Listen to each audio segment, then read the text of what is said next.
Iba pang balita, temporary permit to operate ng beach bus sa bayan ng El Nido, sinuspindi na ng LGU El Nido sa wakas! Thank you, thank you, Mayor, ha? Yan ang pinagpupugay natin si Mayor. So, meron ng lakas ng loob para isuspindi, ha? Katropa mo sa balita, bilyan mo siya!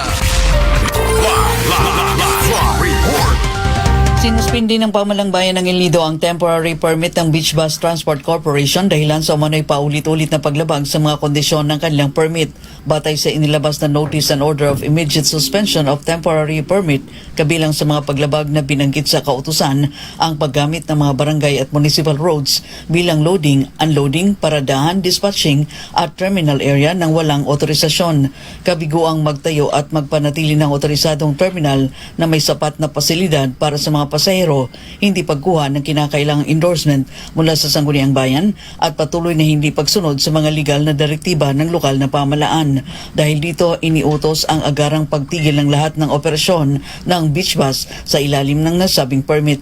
Inatasan din ng pamunuan ng beach bus na ihinto ang paggamit ng mga pampublikong kalsada bilang terminal. Tuparin ang lahat ng mga natitirang requirements, magsumiti ng patunay na pagsunod sa loob ng 10 araw at makipag-ugnayan sa mga kaukulang tanggapan ng munisipyo para sa inspeksyon bago ikonsidera ang pag-alis ng suspensyon.